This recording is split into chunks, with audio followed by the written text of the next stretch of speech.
Good day, everybody.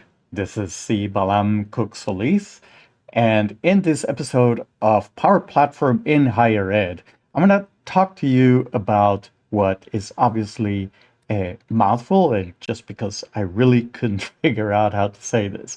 Essentially, I have a case. I have been developing a solution for one of our university departments, and they manage referrals for advisors.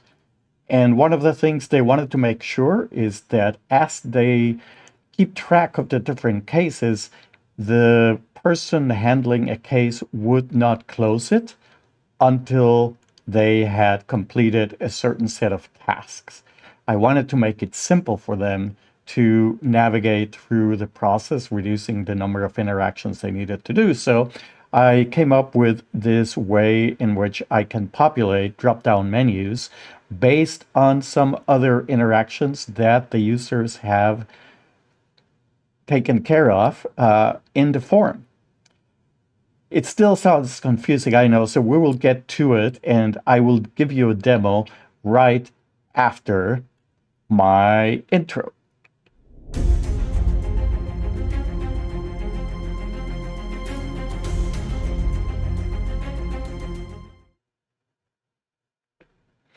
Okay, and just as a reminder, yeah, my old name still shows up there. I have dropped the Carlos 4C dot Balancook is the name I identify with these days. By the way, subscribe to the thing if you like this and leave me some messages. So I wanted to show you exactly what I'm talking about. Part of the solution that I built for them relies on a couple of things. Cases can be either assigned in progress or when the proper documentation has been submitted, then the cases can be closed. And anytime they need to update the case, this is a PowerApps form. In a Canvas app, they can click their Save button. I'm not going to get into that because I think there's plenty of documentation and videos out there by really good people who will show you how to do this. But here's the thing, right? I don't want to give them the option to close their case. They can report it as in progress until they have done two things. Until the counselor has identified at least one of the things that is causing problem for the student that they're advising. So we're going to say here course overload. And another thing that you notice is that if we have more than one case or one reason, we actually stop seeing the reasons in this combo box here. We just have two items. And I thought it would be nice for them to keep track of the things they have identified.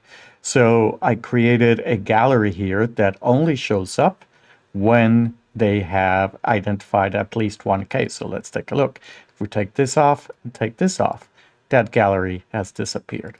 So again, maybe course overload and course rigor were two things that were affecting the student's performance, but they haven't identified a resolution. So we don't want them to close the case until they identify a resolution for the student they're advising. So once they identify a resolution, such as course adjustment or maybe course withdrawal, now we give them the option to close and submit that form. Let's take a look at how you build this. So we're going to build this from the ground up. I just wanted to show you here is one screen with all the different pieces associated with it, but we're going to build this from the ground up. So we're going to create a blank screen, and in this screen, we're going to start inserting some elements. First, we're going to insert a form, and we're using an edit form for this.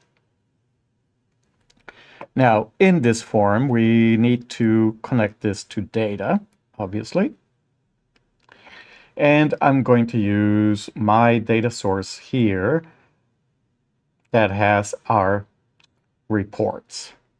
Now, for this case, this has a whole lot more than what I need to show you.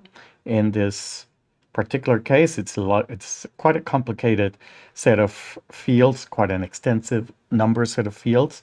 So I'm going to go away while I just keep the necessary fields and don't make you watch how I delete all of these. So I deleted all of the fields that were in this form. The form is still attached to the data source, but now I'm going to just add the ones that I need. And for this, I want to just show the report state field. Okay, so now that I have the 3 fields identified, I'm going to just click add, and we see that they landed here. While I'm here, I want to take advantage of a couple of things. This, I don't need to be a edit field. I want this to be an allowed values field or a pull down or drop box. So I'm going to change that. Secondly, I want to change the order of things. I reordered the fields because I want to first identify a reason and then identify a resolution. Okay, so here we have our 3 fields that we care about. Here's the form. So we have our report state, which I converted into a drop-down box, and you can notice that that is a drop-down component by the fact that it has this little icon here with the down pointing arrow, but no other items, no other dots there. That's compared to a combo box, which we have there. Also, notice that in this case, I'm not going to use this data card value 59 as the dropdown. I'm not going to refer to anything in my plan, so I'm not going to change that. But I know that I'm going to need to refer to these combo boxes and some of their properties. So I'm going to go ahead and rename this. So the reason identify combo box here, I'm going to double click on it and I'm going to say CB reason identified. And I'm going to do the same thing here with the combo box for the resolution.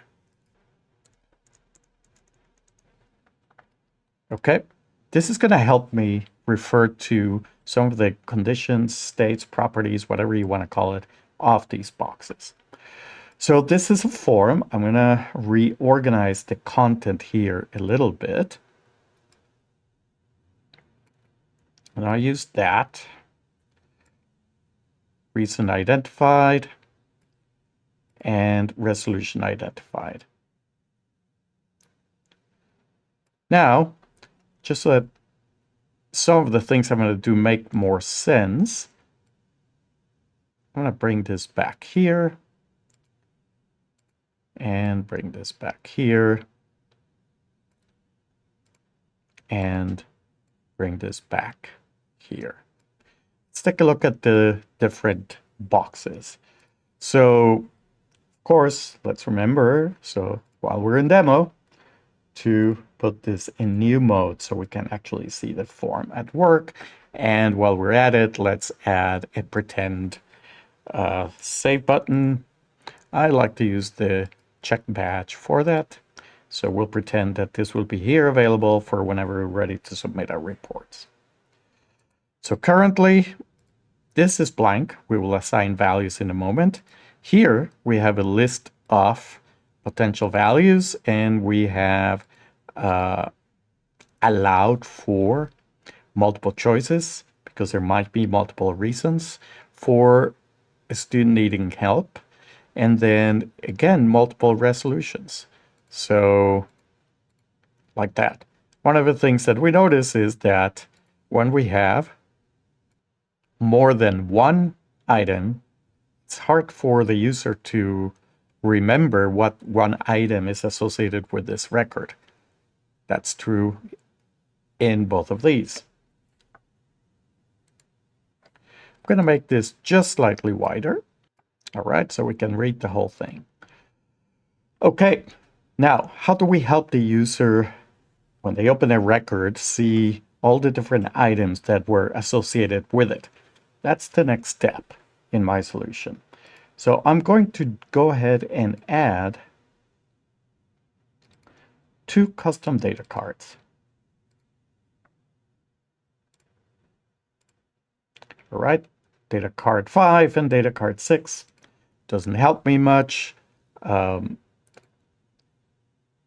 want the data cards to be wide. So I'm going to do that while they're there.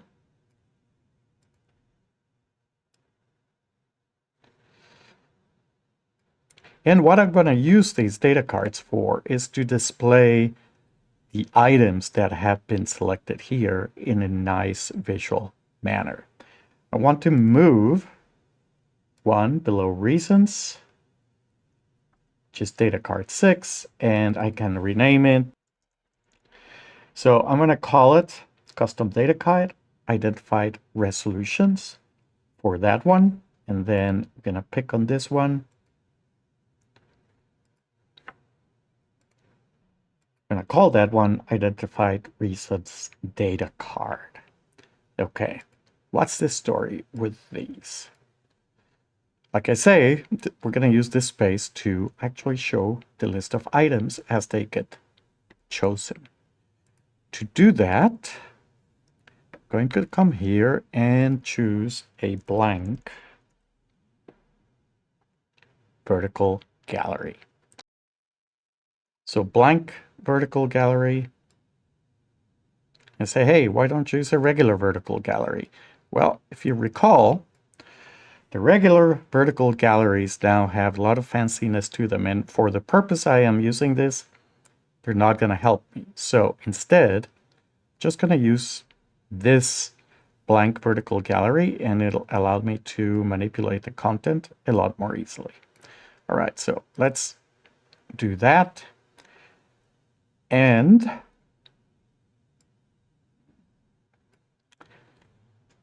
we have not selected the source. For the source, we're going to use CB reasons identified dot selected items. Okay, so that's our data source. Now we need to display the content. So let's throw one of these puppies there. Campus integration is one of the issues. So we just resize this and extend it. Campus integration, we want this to fit there, and we want to go ahead and change the rep count to 2. Right, let's do a little bit of resizing. Now we know what our 3 items are, so now let's make this a little bit nicer. So we'll go ahead and do a template fill, which I'm going to do a color fade of one of my favorite colors, Yamaha white, and we're going to fade that by 35%. And there we go. So now this starts looking a lot more useful. So if we look at this, we have 3 items, select 4th item, 6th item, and here it goes. I'm going to repeat this, and basically I'm going to take advantage of the fact that I already have a gallery, so there's very little I'm going to have to change. I'm going to grab gallery 8, copy, and paste it here. So right now it's still pointing at this, the items. If you look at that, it's reasons identify, and we want to change that to our combo box. Resolutions identified dot selected items. There we go. All right, so now we have a solution that helps us list the items as they come. But what if we don't have any listed items to begin with? I'm going to make this a little bit narrower so I can show you something. One of the things I want to do is to say, hey, you know, if nothing is shown here, I want this data card to be invisible. So how do we do that? I'm going to show you something initially. I'm going to add a text label here. And instead of text, we're going to use something like this. We're going to use a count rows for our CB reasons identified dot selected items. And if you look at that, you see here there are 5. We see here that there are 5. So we have a way to count the number of rows that have been selected in a combo box. So let's take a look here. If I add one more, you see, it goes to 6. If I take 1, take 2 off, take 3 off, it goes to 3. Okay, so we have a means to count the number of items here. That's gonna come in handy because we can then say that we only want this data card to be visible when items have been selected from there. So we're gonna take that data card, gonna make sure it's selected. You can see it's selected here and here. Gonna go to its visible properties. Okay, so when do we want this to be visible? If count rows in the combo box reasons identified dot selected items is bigger than 0, true, else false. In other words, if I have 0 selected items in the combo box, then let's hide this because it's only gonna go take up space. Let's see how that works. So right now we're seeing it. Let's start deleting things. It's still 2. It's still visible. It is 1. That should still be visible. Then it disappears. So that's pretty awesome. We're going to apply the same to this other one. I'm going to come in here and go again to my identified reasons. I'm going to copy that text and then come to this data card and go to its visible properties. And I'm going to do that. Notice it disappeared because it's still referring to the reasons identified, not the resolutions, which we have 1. So we just need to edit this part. I'm going to go to resolutions identified, and it's still there, right? So what have we done so far? We have a way to hide these boxes or to display them based on content. The other thing we know is how to count the number of items for each of these things. And one of the goals for this whole project was that for them to have one set of options here in the report state so that when they go to update it, if they have not identified a reason or if they have not identified a resolution, they could only report it as active or in progress. but there's no way for them to click here and mark it as closed. Let's take a look at how we do that.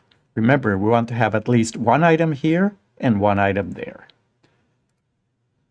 So first, let's define the items that are going to go in the report state.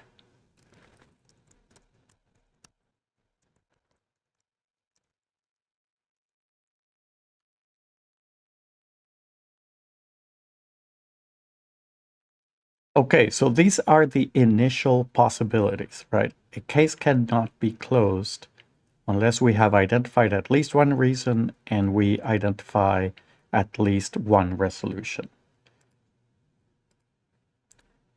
The way we do that is to use the same count rows that we grabbed from here. And we're going to do it like this. So I do an if, and then I'm going to use our count rows. And if I have identified at least one reason to submit, so we want to know that the count of rows is bigger than 0 when it comes to this reasons identified. And we also want to know that the count rows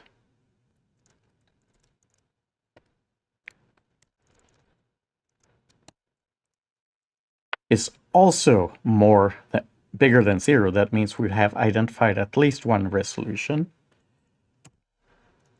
Then the menu available to them should include a closed option for them to update the form. Otherwise, just in progress is what they can do. So let's take a look at this at work. So we have a new case, and yes, it has been assigned to me or to somebody, and I can update it by clicking here. Now, I go and I identify two reasons: campus integration and consistent attendance. Okay, I still can only mark it as an in-progress case, and I could click here. But now I meet with a student and I say, well, you know, I don't know, I'm just going to choose two at random. We're going to take it to the campus referral and maybe do some course adjustments. And now, after we talk and we agree on this, I can actually close my case. I hope you have enjoyed this video. I was really happy to be able to draw from multiple places to create a better user experience for the people handling these cases. As always, these are the kinds of solutions that you can apply not just in higher ed, in a counseling center, but in all sorts of scenarios where you want to prevent people from accidentally updating a record with information that is not appropriate. In this case, updating a record and marking it as closed when they really didn't identify a resolution. If you would like to keep the conversation going, those are, hey, I'm pointing the right way. Those are the ways to get in touch with me. I really would love to hear from you. Please don't forget to subscribe to this channel, and I look forward to seeing you in the next episode. Thank you.